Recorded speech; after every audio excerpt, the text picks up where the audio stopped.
বেগুন বেগুন লাল বেগুন দাদা ফুলে বেগুন আসুন তো দাদা দেখে কি লজ্জা পেয়ে যাচ্ছে বন্ধুরা। একটা জিনিস তোমাদের দেখাই। ফুলকপি তো দেখো, ফুলকপি বেগুনি সত্যি দাদা এগুলো কি সাদাটা হয় না এদিকে?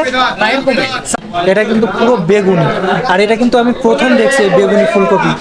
কুলেখাড়া নাকি একটা নাম, এটা আমি প্রথম দেখলাম। তো এই যে জেঠু আছে বলছে এই মানে এই শাকটা খেলে নাকি রক্ত বাড়ে আর কি। কি মাছ এগুলো? রূপচাঁদা? কত করে এগুলো? 130 টাকা কিলো। 130 টাকা কিলো। আর পাঙাশ? পাঙাশ 120 টাকা কিলো। পাঙাশের দামই তো কম মনে হচ্ছে। কাকা দেশি না বিদেশি? চালানি হাইব্রিড।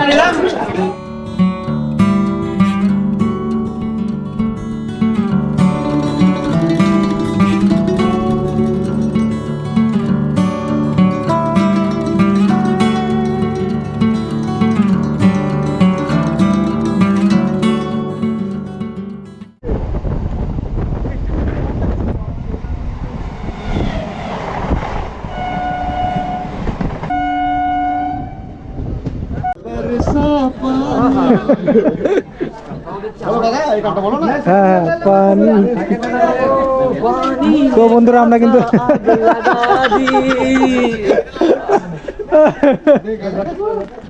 তো বন্ধুরা অবশেষে চলে এলাম লালগোলা স্টেশন। আর লালগোলা স্টেশন কিন্তু পশ্চিমবঙ্গ তথা ভারতবর্ষের শেষ স্টেশন আর কি। এরপরে ওইদিকে চলে গেল বাংলাদেশের রাজশাহী, আর এইদিকে কিন্তু এই পাশে চলে গেল হচ্ছে বিহার। তো আমরা প্রায় 143 কিলোমিটার যাত্রার পর অবশেষে এখানে পৌঁছালাম। আজকে দেখাবো লালগোল্লার কিছু গ্রামীণ পরিবেশ থেকে শুরু করে বিভিন্ন ঐতিহাসিক জায়গা, এবং পদ্মা নদীটাও কিন্তু ঘুরে আসব। আমার সাথে আজকে কে কে এসছে, এই যে আমাদের রাজাদা ব্লগসের রাজা, আর এইদিকে কিন্তু জয়দেব ব্লগসের জয়দেব। তো যাওয়া যাক। দেখতেই পাচ্ছ দাদারা কিন্তু সেই কলা, তারপরে এর ভিতর কি আছে দাদা? বেগুন আছে। বেগুন আছে, বাজারে বিক্রি করবা তাই না? আর বাজারটা কত দূর এখান থেকে? 2 মিনিট। 2 মিনিট। ও আচ্ছা। তুমি কোথা থেকে এসছো? আমি লালবাগ থেকে মাল নিয়ে আসলাম। লালবাগ থেকে? লালবাগ তো এখান থেকে অনেক দূর। হ্যাঁ অনেক দূর। ও আচ্ছা আচ্ছা, ঠিক আছে।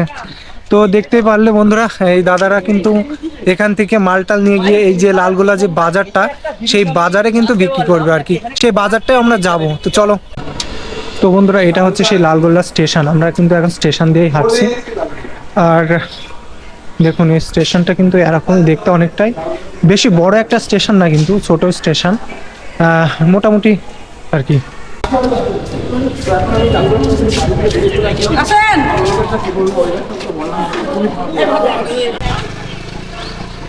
তো বন্ধুরা আমরা কিন্তু বেরিয়ে গেলাম লালগোল্লা স্টেশনের বাইরে, আর এটা হচ্ছে স্টেশনের বাইরের মেইন গেট।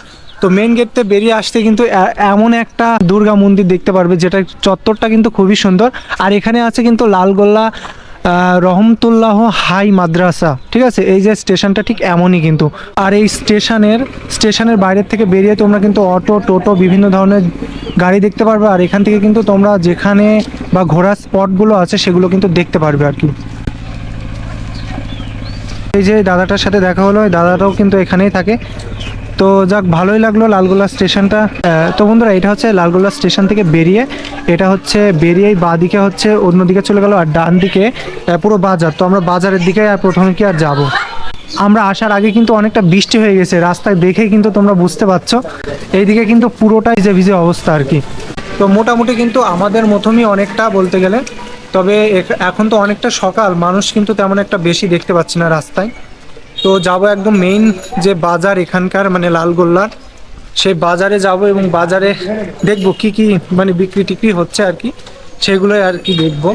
আর যে এই পাশে দেখতে পাচ্ছ ঘাস, এই ঘাসগুলো কিন্তু এখানে বিক্রি হয় আর কি। এখানে কিন্তু দেখছো এই যে কাঁঠাল পাতা কিন্তু এখানে বিক্রি হয় আর কি। আর এটা কিন্তু পুলিশ স্টেশন, এই পুলিশ স্টেশনটাও কিন্তু পড়বে তোমাদের।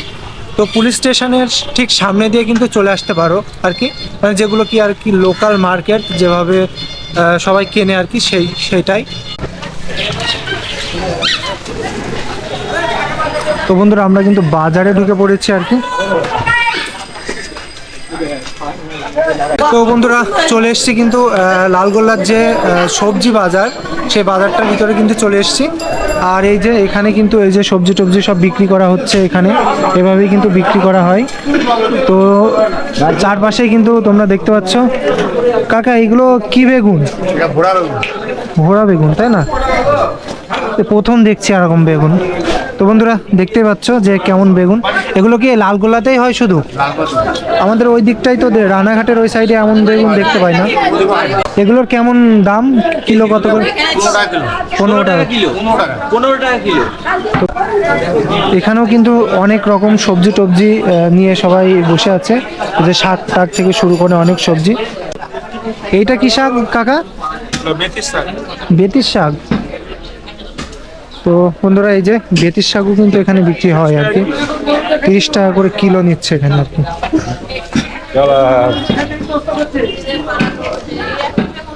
এই শাকটা আর এই শাকটা তো আলাদা, তাই না? দুটো না, এটা আলাদা আলাদা। হ্যাঁ, এটা কি শাক? এটা কি শাক? এটা হচ্ছে বাস্তবি শাক। বাস্তবি শাক। ওই যে তো অনেকটা দেখতে সেই মুগির ইয়ের ভিতর থাকে সেইগুলো তো, তাই না? তো বন্ধুরা দেখতেই পাচ্ছ এগুলো কিন্তু বিভিন্ন রকম শাক কিন্তু এখানে বিক্রি হয়। তো এবার সামনের দিকে দেখে এগিয়ে যাই। তো এখানেও কিন্তু সেই বেগুনগুলোই দেখছে আর কি। আরে তো বন্ধুরা একটা জিনিস তোমাদের দেখাই। দাদা এগুলো কি সাদাটা হয় না এদিকে? সাদা হয় অনেক, 4টা কালার হয়। তো এগুলো কেমন দাম? কত করে কিলো? পিস হিসাবে বিক্রি। কত পিস এগুলো? 15 টাকা পিস, 20 টাকা পিস। তো বন্ধুরা এই যে এটা হচ্ছে হলুদ আর কি ফুলকপি। হলুদটা না, এর সাথে কিন্তু একটা বেগুনও ফুলকপি দেখছি আর কি। তো আমি কিন্তু প্রথম দেখছি, সাদাটাই বেশিরভাগ দেখা যায় সচরাচর। ওখানে জয়দেবের কাছে একটা আছে, এটা তো কিন্তু একদম পুরো বেগুন, মানে সাদাটার থেকেও ভালো, তাই না? কিন্তু দেখালাম হলুদ ফুলকপি আর কি, এটা কিন্তু পুরো বেগুন। আর এটা কিন্তু আমি প্রথম দেখছি বেগুনি ফুলকপি, মানে আমাদের ওই দিকে কিন্তু শুধু সাদাটাই দেখতে পাই, আর এই দিকে কিন্তু বিভিন্ন রকমটা দেখতে পাই। তো প্রাইসটাও কিন্তু কম আছে, 15 টাকা করে আর কি পিস। তো যাই হোক ভালো লাগছে কিন্তু এখানে এগুলো দেখে। যাই হোক বন্ধুরা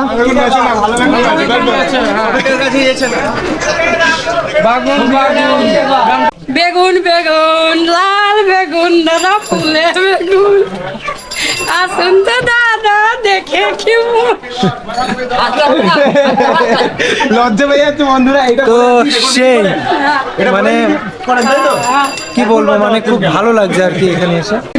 নতুন নতুন কিছু সবজি দেখলাম, তো বেশ ভালোই লাগলো। তো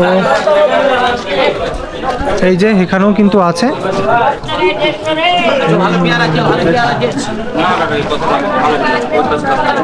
দেশি শাক আলু এগুলো কত করে এগুলো কিলো? হ্যাঁ 10 টাকা কিলো। তো বন্ধুরা দেখতেই পাচ্ছ এখানে কিন্তু সবজি বিশেষ করে এইগুলোর দাম কিন্তু খুবই কম। এই যে দেশি শাক আলু এখানে কিন্তু মাত্র 10 টাকা করে কিলো, মানে ভাবা যায়, মানে ভাবতেই পারছি না। যেগুলো আমাদের ওখানে 50-40 টাকা কিলো, তারও বেশি হবে হয়তো, আর এখানে কিন্তু মাত্র 10 টাকা করে এই যে দেশি শাক আলু, ঠিক আছে? তো একদম মানে কম দাম বলা যায় একদম এখানে আর কি। তো বন্ধু ইউনিক দেখলাম, এক হচ্ছে ফুলকপি, এক হচ্ছে বেগুন। অবশ্যই অবশ্যই দুটো জিনিস ইউনিকই দেখলাম। বেগুনি ফুলকপি।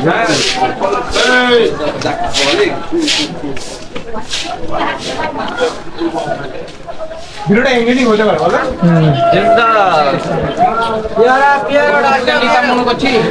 তো বন্ধুরা দেখতে পাচ্ছ বাজারটা কিন্তু তেমনটা জমজমট না হলেও প্রচুর মানুষ কিন্তু এখানে আসে। কি কোন শাক এটা? কি কুলেখাড়া? ও তো বন্ধুরা নতুন একটা শাক দেখলাম, কুলেখাড়া নাকি একটা নাম, তো এটা আমি প্রথম দেখলাম। তো এই যে জেঠু আছে বলছে এই মানে এই শাকটা খেলে নাকি রক্ত বাড়ে আর কি। আচ্ছা আচ্ছা।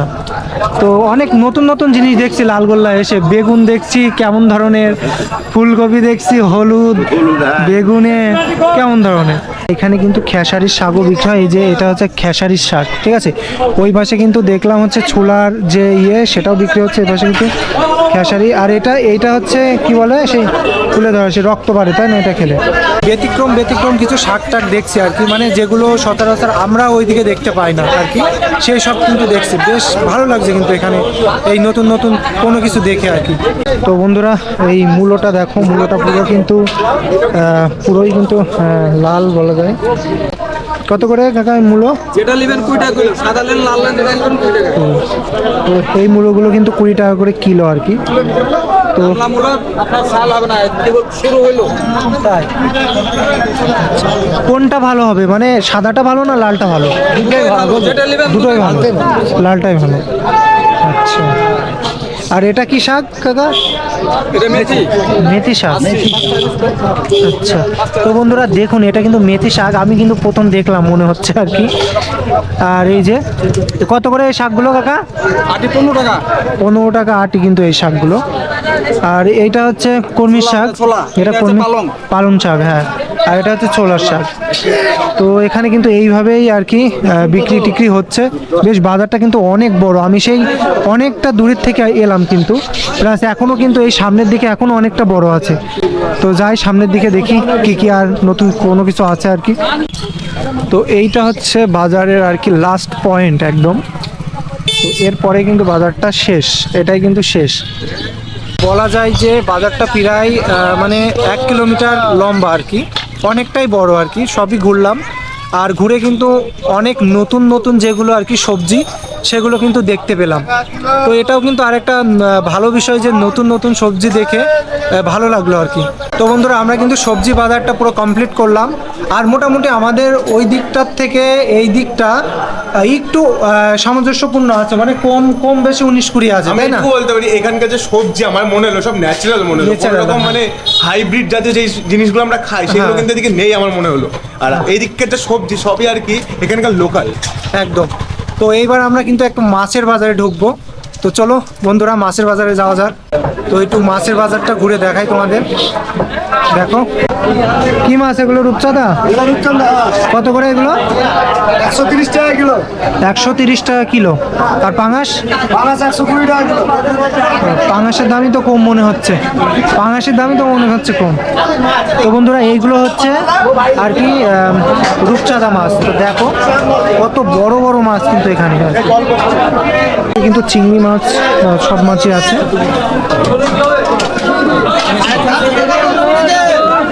অনেকটা বড় কিন্তু মাছ বাজারটা, যাই হোক মানে আর এখানে কিন্তু সব ধরনের মাছই আছে বলতে গেলে, সামুদ্রিক মাছ থেকে শুরু করে এমনি দেশীয় যেগুলো মাছ সব মাছই কিন্তু এখানে আছে।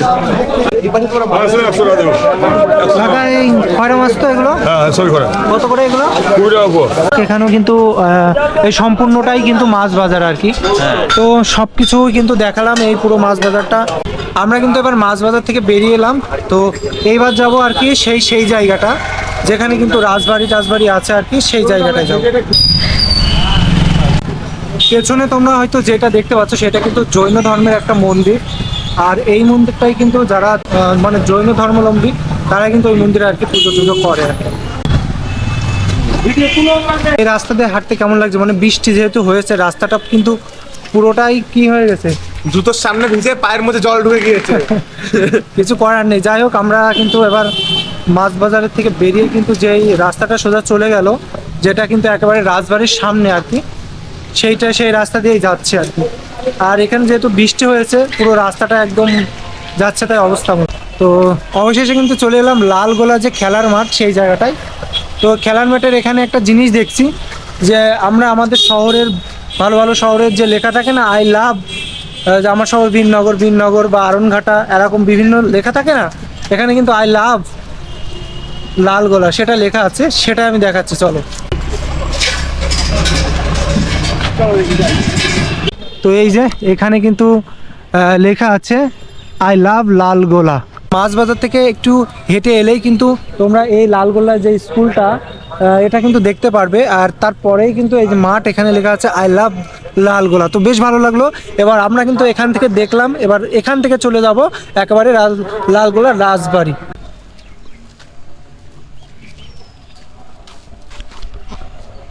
তো বন্ধুরা আমরা কিন্তু চলে এলাম সেই মাছ বাজার থেকে হাঁটতে হাঁটতে মুক্ত জেলে। আর এই পেছনে যেটা দেখতে পাচ্ছ তোমরা, এটা হচ্ছে মুক্ত জেল। তো ব্যাপারটা মানে ক্লিয়ার করে বলি, মুক্ত জেল মানে এখানে আসামি আছে, সবই আছে, কিন্তু তারা মুক্ত। মানে সন্ধ্যা হলেই কিন্তু তাদের আবার আসতে হবে, সারা দিন কিন্তু তারা ঘুরে বেড়াবে, আর সন্ধ্যা হলেই কিন্তু এই জেলের এখানে আসতে হবে। তো এটা কিন্তু একটা ব্যতিক্রম। আমার মনে হয় পৃথিবীতে আর কোনো এরকম জেল আছে কিনা আমি জানি না, তবে তোমরা যদি জানো তাহলে অবশ্যই কমেন্ট করে জানিও। তো বন্ধুরা আমি আছি এখন বর্তমান জেলের মধ্যে। তোমাদের কিন্তু প্রথমেই বললাম এটা হচ্ছে সেই মুক্ত জেল। তো মুক্ত জেলের ঠিক গেট থেকে সামনে এগিয়ে আসলেই কিন্তু সেই জেলের ইয়েটা পড়ে। আর ওই জেলের ওখানে কিন্তু আমাদের প্রবেশ নিষেধ, কারণ আমরা মানে ঢুকতে পেরেছিলাম, প্লাস ওদের সাথে মানে কয়েদিদের সাথে বা আসামিদের সাথে কোনো কথা বলতে পারবো না, প্লাস ওখানে ভিডিও করার কোনো মানে অনুমতি নেই। এই জন্য আমরা সামনের দিকে চলে এলাম। আর সামনের দিকে এগিয়ে আসতেই কিন্তু একটা মন্দির দেখতে পেলাম। এই যে এই পাশে একটা মন্দির আছে, যেটা হচ্ছে শিব মন্দির, শিব মন্দির। আর এই পাশে কিন্তু আরও একটা মন্দির আছে, এটা হচ্ছে মা কালীর মন্দির, মানে মায়ের মন্দির। আমরা এখন এখানে একটা বাবা আছে, ওই বাবার সাথে কিছু কথা বলবো। আচ্ছা বাবা, এটা হচ্ছে মা কালীর মন্দির তাই না, আর ওইটা হচ্ছে শিব মন্দির তাই তো? আর এই পাশে যে রাজার কাছারি ওটা বাড়ি, রাজার বাড়ি। আচ্ছা বাবা, এখানে নাকি শুনেছি যে বঙ্কিমচন্দ্র চট্টোপাধ্যায় লেখা আছে বই, হ্যাঁ ওখানে এসেছিলেন তাই না? ওই ঘর দেখছি। আচ্ছা আচ্ছা, মানে ভিতরে ঢোকা যায়? আপনি এখানেই থাকেন? আমি তো ওই ঘর আচ্ছা, এখানে পুজো টুজো করেন তাই না? পুজো ঠাকুর করে। ও আচ্ছা। তো বন্ধুরা আমরা এখন যে মন্দিরটায় যাব, মানে মা কালীর মন্দির, সেখানে কিন্তু লেখা আছে চৈতন্যময়ী মন্দির আর কি, রাজরাজেশ্বরী। স্বয়ং বঙ্কিমচন্দ্র চট্টোপাধ্যায় যখন এখানে আসেন ডেপুটি কালেক্টর হিসেবে, তখন কিন্তু এই মন্দিরে এসে যে আমাদের ভারতীয় প্রথম যে সঙ্গীত বন্দে মাতরম, এখান থেকেই তিনি কিন্তু সেটা রচনা করেছিলেন। আর একটা জিনিস আমি শুনলাম, সেটা হচ্ছে আনন্দমঠ যে উপন্যাসটা বঙ্কিমচন্দ্র রচনা করেছিলেন, সেই আনন্দমঠটা কিন্তু এই পেছনে একটা রাজবাড়ি আছে, আমি দেখাই তোমাদের। এই রাজবাড়িতে এসেই কিন্তু তিনি ওইটা এই সম্পূর্ণটা কালেক্ট মানে রচনা করেন আর কি। তো এখানে সেই গুনগুনি বলে একটা জায়গা আছে, যেখানে কিন্তু আনন্দমঠের যে উপন্যাস সেখানে উল্লেখ করা আছে, একটা ঝিল টাইপের, সেটাও কিন্তু আছে, সেটাও আমি দেখাবো। তো বন্ধুরা এটা হচ্ছে সেই আর কি রাজবাড়ি, যেখানে বসে এইসব কোনো একটা জায়গায় বসে হয়তো বা আনন্দমঠ রচনা করেছেন বঙ্কিমচন্দ্র চট্টোপাধ্যায়। বর্তমানে কিন্তু সবই ধ্বংসবশেষ অবস্থায় পড়ে আছে। এখন আমি এই মন্দিরটার ভিতরে ঢুকবো, অবশ্য মন্দিরের ভিতরে কী কী আছে সেগুলোও তোমাদের দেখাবো। তো আমরা এইমাত্র মন্দিরের ভিতরে প্রবেশ করলাম। তো মন্দিরের ভিতর প্রবেশ করতেই কিন্তু এই যে এখানে যে বিভিন্ন বিশিষ্ট যে ব্যক্তিগণ আছে, তাদের কিন্তু একটা মানে চিত্র অঙ্কিত করা আছে। আর এই পাশে কিন্তু সবই হচ্ছে খুব সুন্দরভাবে মানে ডিজাইন করে রেখেছে এখানকার যারা কর্মরত আছেন, কাজে আছেন। তো বেশ সুন্দর লাগছে কিন্তু যে পরিবেশটা আর কি। তো আরেকটা কথা বলি, এই যে এই জায়গাটার মূল যে রাজা ছিলেন, এই যে এইটা হচ্ছে তার আর কি চিত্র। প্রথম ভারতীয় যে সঙ্গীত বন্দে মাতরম, সে বন্দে মাতরমের কিন্তু প্রথম লেখা হয়েছিল বা হয়েছিল কিন্তু এখান থেকেই। তো এই যে মন্দিরের এখানে বেশ কিছু শঙ্খ দেখতে পাচ্ছি, প্লাস এখানে শিবের যে বিগ্রহগুলো সেগুলো কিন্তু দেখতে পাচ্ছি। এখানে অনেক কিন্তু শঙ্খ আছে। তো বেশ একটা জিনিস লাগলো, আমি অনেক মন্দিরে ঘুরেছি, তো এমন কিন্তু একসাথে অনেক শঙ্খ আমি কিন্তু দেখিনি। এটা কিন্তু আমার প্রথম দেখা যে একসাথে অনেক শঙ্খর সাথে মন্দিরটা আছে, প্লাস এই গাছটা আছে। তো যাই হোক, এখানে কিন্তু খুব সুন্দর একটা নিস্তব্ধ পরিবেশ, যেখানে প্রকৃতি কথা বলে আর কি।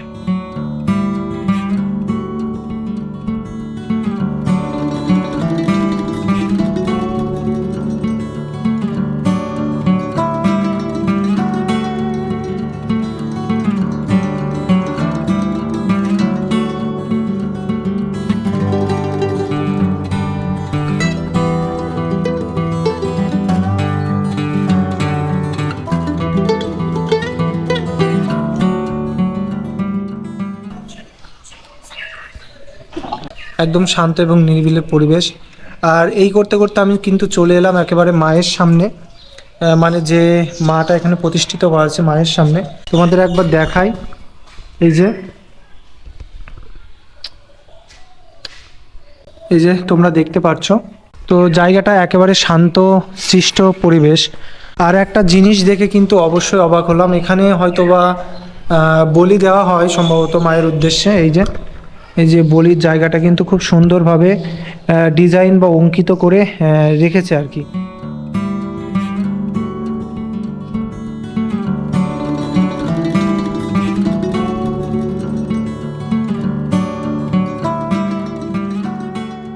এখানকার যে রাজা ছিলেন যোগেন্দ্র নারায়ণ, তিনি কিন্তু এই মন্দিরটা আর কি নির্মাণ করিয়েছিলেন।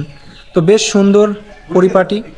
আর এখানে কিন্তু বঙ্কিমচন্দ্র চট্টোপাধ্যায় ডেপুটি কালেক্টর হিসেবে যখন যোগদান করেন, তারপরেই কিন্তু তিনি এখানে বিভিন্ন রকম সংস্কারমূলক কাজ করেছিলেন। প্লাস এখান থেকে কিন্তু আনন্দমঠ যে উপন্যাসটা, সেটাই কিন্তু এখান থেকে রচনা করেছিলেন। তো যেই উপন্যাসের কথা সবাই জানে, সেই জায়গাটায় আসতে পেরে সত্যি আমি ভীষণভাবে উপকৃত। এতটা সুন্দর জায়গা অনুভব করবো আমি ভাবতেই পারিনি বা দেখতে পারবো। এখন মন্দির থেকে বেরিয়ে এলাম, তো মন্দির সম্বন্ধে তো বেশি কিছু ধারণা আমার নেই, তবে যতটুকু ছিল ততটুকুই তোমাদের সাথে বললাম। তো এবার আমি এমন একটা জায়গায় যাচ্ছি, মানে মন্দির থেকে একেবারে সোজা চলে আসলেই একটা জিনিস দেখতে পারবো। এই যে এটা বললাম না, এটা যে এখানেই বসে আনন্দমঠ রচনা করেছিলেন বঙ্কিমচন্দ্র চট্টোপাধ্যায়। তো এইবার আমি চলে যাচ্ছি গুনগুনের কাছে। তো অনেকে হয়তো গুনগুন জিনিসটা জানো না, সেটাই আমি বলার চেষ্টা করছি। আচ্ছা, তো গুনগুন জিনিসটা এক প্রকার ঝিলের মতো আর কি, যেটা বঙ্কিমচন্দ্র চট্টোপাধ্যায় আর কি তার উপন্যাসে আনন্দমঠে এটা উল্লেখ করেছেন। তো এইটা হচ্ছে এটা হচ্ছে সেই গুনগুন। তো এখান থেকে দেখো, এইটা কিন্তু পুরোটাই আগে ঝিল মতো ছিল, মানে জল পুরোটাই ছিল। এখন কিন্তু এখানে কিন্তু কোনো জল নেই, একেবারে শুকনো হয়ে গেছে আর কি। তো বর্ষার সময়টা এলে তো অল্প অল্প জল হয় এখানে। তো বর্তমানে একদম কিন্তু সূক্ষ্ম পরিবেশ, তো কি বলবো।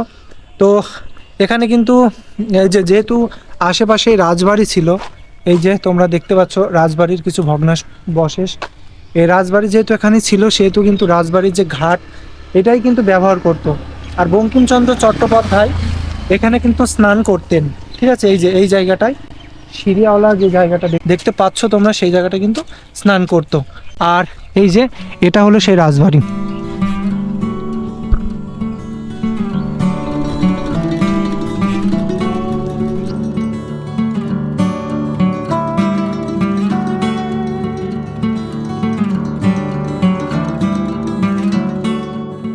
অনেকটা বড়, এখান থেকে প্রায় 500 মিটার তো হবেই, এতটা বড় এখানে।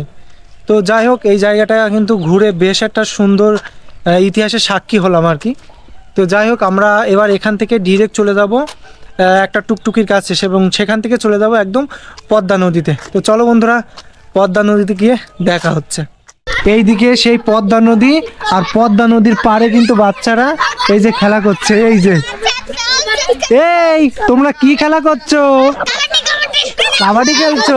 বন্ধুরা, শেষমেশ কিন্তু চলে এসেছি সেই বালির চরে। দেখো তোমরা কত বড় কিন্তু বালির চর, ঠিক আছে। উফ, মানে কি সুন্দর লাগছে। আরে ওই পাশটা, ওই যে নদীর ওই পাশটা, ওইটা কিন্তু পুরো বাংলাদেশ, ঠিক আছে, মানে বাংলাদেশের রাজশাহী।